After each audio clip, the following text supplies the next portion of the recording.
Charlton 1, Pompey 3. Whew. I don't think we realise sometimes how exhausting football can be as a spectator sport, as a spectator of a spectator sport. I mean, game's just over. I got myself a beer. I'm just taking stock, and I hardly know where to start, except Charlton 1, Pompey 3. That'll do. That'll do big time. You know, 2 games we lost because the gods, quite frankly, decided that we would, because the other team didn't beat us. And we played absolutely fine. We didn't beat ourselves. But our last 2 games, the gods decreed that we'd lose. That's all you can say. And they're out there, the gods. I don't know what they are or who they are. But in this evening's game, the gods decided that we would get our just deserves, because 2-0 at half-time was absolutely about right. Really, little bit of luck with Devlin's effort for his first goal of the 2. The penalty was also a little bit lucky. We'd have been upset if it had been given against us, wouldn't we? Be honest. Come on. But it was given to us, for us. The ref probably got some stick at half-time from Charlton about it. And you would, again, if it had been us. John Messina would have said something as the officials came off at half-time. And it may have influenced the referee with a couple of other possible penalties that we could have had, and maybe compared to the one that we got should have had. But okay, you know, that's life without VAR. And on the whole, I think most of us are coming round to believing that life without VAR would just be that much more authentic. But anyway, to the performance, we nearly went 1 behind after 30 seconds, less than 30 seconds. Less than 30 seconds, they were through on goal. And their guy did almost everything right, except Schmidt had got down and spread himself. A dink would have done it, but instead he thought he would place it wide of where he thought Smith's extended, very long 2 legs were going to be. But Smith had got his body down and he blocked it superbly. He does that so well, doesn't he? He's a good shot blocker, as well as other things. Sometimes the high crosses, but we'll talk about that another time. He's a great shot blocker, and his general football is fantastic. There was a moment in the second half where we had a free kick just on our side of the halfway line, and he took it. He was that far forward, and he was that instrumental and constructive and playing in the game. But no, they could have gone 1-0 up. Now, what would have happened then?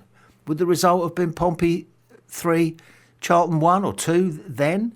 Or would the game have changed completely? And would we have had the stuffing knocked out of us?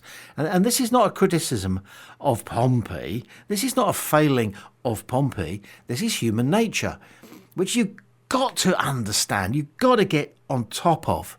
If we'd gone 1-0 down with less than a minute on the clock, it would have been a completely different performance and a completely different result. There's no 2 ways about it. But it didn't go in. And we collected ourselves and we took the first half, just as we have done in our last 2 games.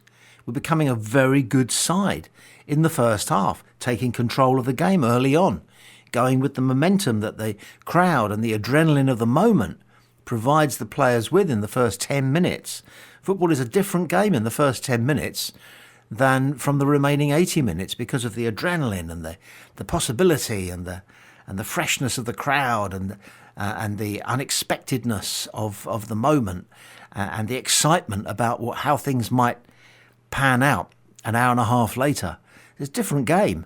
And we've learned, we used to be pretty poor in the first half. The first 20 minutes sometimes, we just weren't at the races.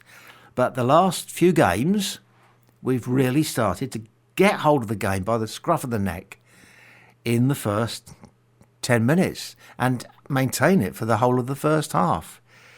So that's really good. We went in at half-time 2-0 and looking as though we might be able to sit on it. We'd have been happy to have sat on it. As it was, Terry Devlin picked the ball up. I mean, this has added Wrexham wanted to offer 2 million, we're told, for him. And we said, no, that's not enough. And he's not for sale anyway, but that's not enough. Well, people will be watching him now on YouTube clips, and they'll be going, this boy, Pompey turned down 2 million for him. We want him. We're a lower league, Premier League outfit, but we need a right back who can do this, who can defend well, who's a solid defender. I keep saying he reminds me as a defender a bit of Stuart Pearce. No nonsense, straightforward, goes for the ball, gets the ball, outjumps his opponent, does all those things right. But when he goes forward, he's Bobby Charlton. He's sorry, that's a bit aging of me. He's what I'm saying is he's got a shot on him. Simple as that. Bobby Charlton was the best from a distance that I've ever seen. There have been plenty of players who are almost as effective, but Devlin knows where the back of the net is from 25, 30 yards. And that's what he did in the second half. Must mention some other players as well. Devlin's an obvious mention because he's on the score sheet. Must also mention Colby Bishop because he got on the score sheet. It's not the same scoring a penalty, which he took well, as it is from stealing an open play goal, nicking one, dropping in and getting first to the cross and sneaking it into the goal, which is what he's so good at. Or the ball is bobbling in the air in the penalty area and he gets there and he heads it into the net. He does that really well. Let's hope that the penalty goal gives him just that tiny little molecule of whatever it is a striker like him, an opportunist striker like him, needs to get back to doing what he does, which is a goal every game and a half. So fingers crossed on that one. So well done him. But a couple of other people deserve big mentions. Surely we were all impressed with Gustavo Caballero. To slot in like that, coming from such a different football culture as Santos, the biggest name club in South America, just about. I've been to the Maracanã Stadium. It takes 250,000 people. No offence to Fratton Park, but it's a bit bigger. And it's a different experience. And he was picked to play for them 12 times in the last season at the Maracanã and elsewhere in South America, obviously. And he slotted into a muddy, cold, very cold February evening in south central London. And he looked not at all out of place, looked as though he'd been brought up here. Learnt his football in the back streets of Islington. He cut it. He's strong. He's tough. He's resilient. He wants the ball. He wants to be passed the ball. And if they've got the ball, he still wants the ball. And he'll go and get it. He goes looking for it. He's a big lad for a wide player. I know he can play striker, but he's a big lad out on the right. And he's a good athlete as well. So he is a steal. He's a find. Man of the match, again, this isn't difficult. You know, sometimes the man of the match you think, oh, who's it going to be? But I'm sorry, but the last 3, 4, 5 games, there's only been one man of the match, and you know who I'm talking about. He was so exhausted when the whistle went at 94 minutes, right? He laid down on the pitch. And I thought it would have been perfectly acceptable for him to have been stretchered off with exhaustion. He could hardly walk. He was so cream crackered. And he was taking on 3 men at a time and always coming away with the ball and getting a touch.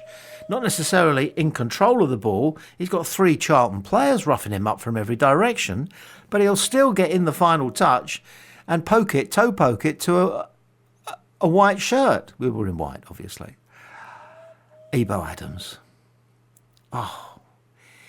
And we finally had... this is no offence to Andre Dazelle, who deserves all the first team starting pick places that he has achieved this season.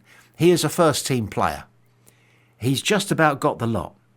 But he doesn't somehow have quite the meat and menace. This is what I'm talking about. It's a good phrase. Pack and Adams have meat and menace. I mean, Dozzell is really accomplished, and he's effective. Effective is one of those words which is used to describe somebody basically who can give it out. Dozzell can give it out, but he's not quite as meaty or as menacing as Pack and Adams. That may come. Hope it does, because he's a credential and he's a Pompey player and he plays the game the Pompey way. So we sort of missed him, and yet again we didn't. Marlon Pack lasted the game, which is a fantastic credential for him. You wonder about Millwall on Saturday. How long's he got? He's got Wednesday, Thursday, Friday. Lots of ice baths. Lots of hot baths. And lots of warming down, as they call it now. Apparently they warm down the following day. They come into training, and after parking their four-wheel drives, they get changed and they go warm down. 12, 15 hours or more after the game. So a great deal of attention is paid to the player's recovery from a game, and Pack is going to need to recover because he was everywhere. He was doing everything. His long throws were a potent weapon going forward, but so was his penetrative passing going forward. So was his general tackling and his aerial combat. Just playing in front of the back four, he was a brick wall. And playing next to him, he had a man who was both a brick wall and just perpetual motion in Eboe Adams. What a steal! What a find! Have we ever spent £500,000 better than him? Well, you'd argue, I suppose, if you're a Lang fan, perhaps. But I think if you had to choose between the two, I think you would say that the man that we need at the moment, as we start to look down the telescopic sights of the possibility that we might be in for a relegation battle, as we look at it in the cold light of the day, you want Adams. You need Adams. You need him on the wall. He played really well. Ogilvie, of course, played as well as Ogilvie always does. Regan Poole also had a great game. He's starting to become a player who consistently is in the right place. And that has to do with footballing nous as well as athletic ability. He wins his headers, he wins his tackles. But when the ball is bobbling, and this happens such a lot in the Championship, doesn't happen so much in the Premier League, the ball bobbling in the penalty area you're defending, suddenly it's cleared and you look carefully and it's Regan Poole. Nick Schmidt had another solid game, stopped everything. His kicking is extraordinary. He started kicking from hand. Noticed it against Sheffield United. He started dropping the ball and kicking it before it lands from his hands. I think the whole of the season and last season, he hardly ever once kicked it from his hands. Don't know why. He gets extra distance. The trouble is he gets too much distance. This is a guy who can kick the ball and it travels through the air 70, 75 yards. And you go back as far as legendary Pompey keepers such as Knightsey. Knightsey would get it just beyond the halfway line, kicking from hand. Schmidt, I think, could practically almost kick it out at the other end without bouncing. I really do. It's almost freakish, his kick. But it's not just long, it's accurate. He sends a low trajectory ball from the ground, exactly where he wants it to go, which is to Colby Bishop when he can, so that the ball barely gets above Colby Bishop's head, so that Colby Bishop can really choose how he takes it on his head. You can't kill a ball with your head when it's come 40, 50 yards, but you can kill a ball on your chest when it comes that distance, and I think that's what they sometimes aim for, and no doubt talk about in training. Jacob Brown came on, and it was tricky for him and Williams, because when they came on, 3 or 4 minutes later, Charlton had pulled it back from 3-0 to 3-1, and we got the jitters. Not the jitters. We got the kind of, you could see our players' minds and the fans filled with, we're not going to throw this away, are we? You can't help but do that.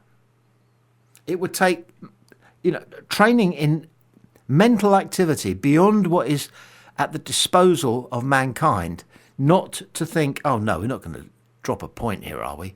Or worse still, go down 4-3. Because that happened, didn't it, the other night with that crowd up the road. They did something like that. So it happens. Football is football. Sport is sport.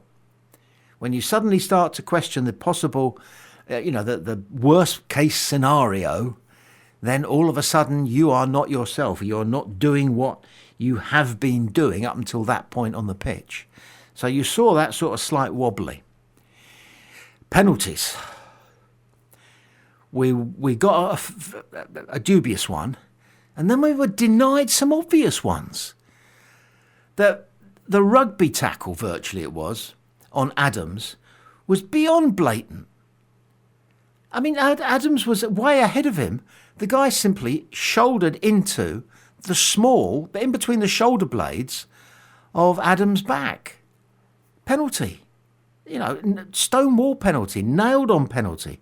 Penalty every day of the week. As one commentator said, if that had happened anywhere else on the pitch, foul, free kick to Pompey. But I think the ref just waved play on. And then Ali is kind of through on goal, corner of their penalty area, beats the guy. The guy skids and is gone. He's gone. Ali goes to push the ball past him, and it runs into the guy's arm, which is on the ground. Well, did he mean it? Probably not, because it was so blatantly obviously handball. If he'd meant it, it wasn't a sending off. We'll talk about their yellow cards another day. That was embarrassing for them. But it was a stonewall penalty again because a handball interrupted the moment of the game.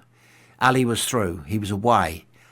He'd beaten his man, or at least he got away from his man, and the man was on the deck, and Ali was through on goal. He wasn't, it wasn't a goal-scoring opportunity yet, but he was prevented by the ball making contact with the arm of the Charlton player on the ground. And it wasn't like a brush or anything. He simply stopped the ball. The ball stopped against his arm. Penalty. Simple, straightforward, no questions asked.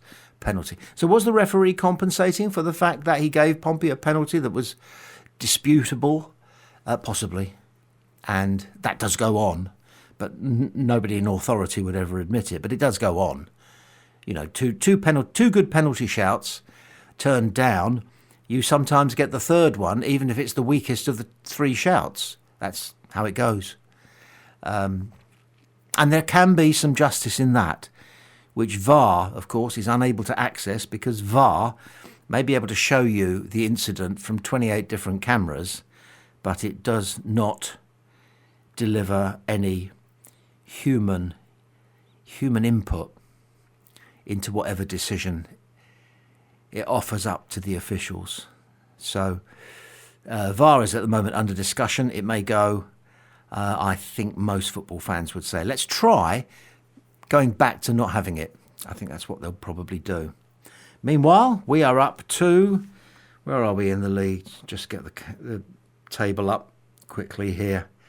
We are up to 19th. 36 points from 31 games. Behind us, West Brom, 2 points behind us, but we've got a game in hand on them. And the bottom three, the top of those is Leicester, who are 4 points behind us, and we've got a game in hand on them. Still loads of work to be done, but lots of stuff to work with. Charlton 1, Pompey 3.